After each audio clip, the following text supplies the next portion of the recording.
Anyone who thinks instituting a no-fly zone over Ukraine is a good idea, your ideas are bad and you should feel bad. Your music's bad and you should feel bad. Since Vladimir Putin, who from now on we shall only call Vladipoo, unjustifiably and preemptively invaded Ukraine, there has been an enormous and understandable desire amongst Western countries to do as much as possible to support the Ukrainians and punish Russia. President Biden and other NATO countries continue to provide weapons to Ukraine and impose sanctions on Russia. However, President Biden has made it clear, even prior to the invasion on February 24th, 2022, that he will not send any United States soldiers to fight in Ukraine directly, engaging Russia, and he will not set up a no-fly zone over Ukraine. The second military option is the subject of today's report. Broadly, Americans continue to oppose ground troops, but a recent Reuters Ipsos poll claims that 3/4 of Americans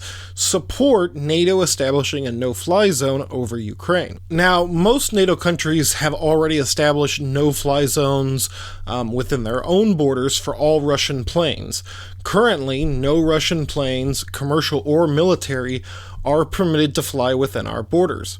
But what would a no-fly zone over Ukraine actually entail? Well, instituting a no-fly zone is literally a country flexing their sovereignty over a territory, with the threat of violence. Any Russian plane, whether commercial, passenger, or military, would be shot down by United States planes and pilots. This is a direct military engagement with Russia. Not just that, in order to effectively enforce the no-fly zone, our fighter jets would have to neutralize any weaponry the Russian military has on the ground in Ukraine that might be able to prevent us from enforcing the no-fly zone. This is direct military engagement with Russian troops on the ground. But we're not done yet. Russia has plenty of surface-to-air weaponry in Russia on the border with Ukraine that could potentially threaten the no-fly zone. Those would also need to be neutralized. That's a direct attack against the Russian military on Russian soil. That means World War III. And by the way, Russia has intercontinental ballistic missiles, or ICBMs, that can strike any target on the other side of the planet in about 30 minutes. So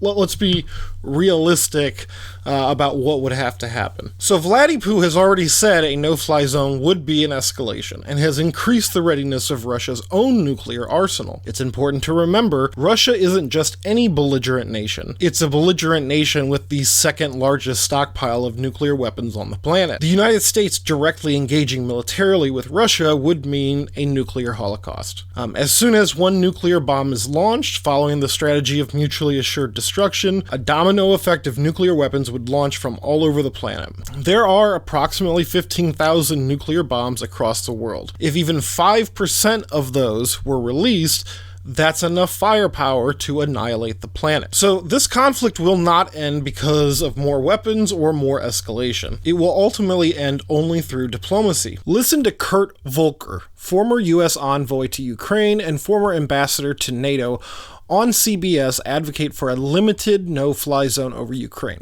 By the way, CBS doesn't mention this, but Volker works for the BGR Group, which is a powerful lobbying firm that represents both weapons manufacturer Raytheon and Ukraine itself. So his literal job is convincing the US government to buy weapons from Raytheon and send them to Ukraine. And mainstream media wonders why people don't trust them. We're joined now by Kurt Volker. He was a former US envoy to Ukraine and former U.S. ambassador to NATO, and he joins us now. Thank you for coming on the program.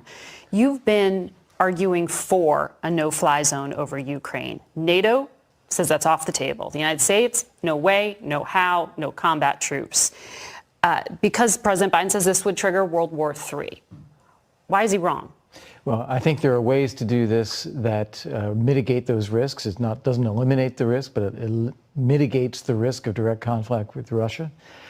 First off, I think we have to recognize that the civilian casualties and the horrific scenes that we just saw are going to get worse. They're not going to get better.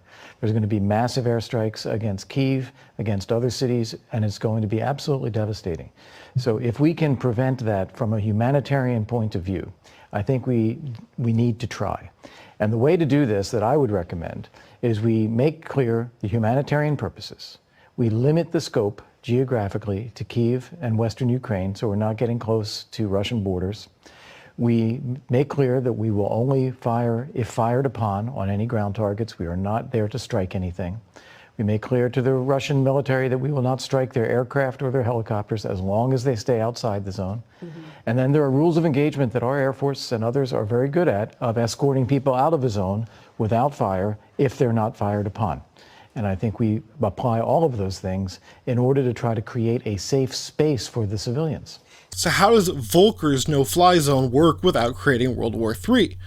By making it clear to Vladiput, we don't really mean it, we're only going to stay on the west side of Ukraine, literally by using diplomacy to come to an understanding about rules of engagement. Now, if any of those diplomatic steps are not met or don't work, then again, we have World War III.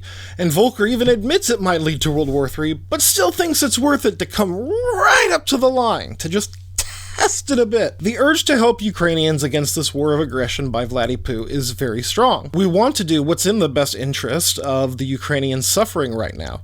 Well, guess what?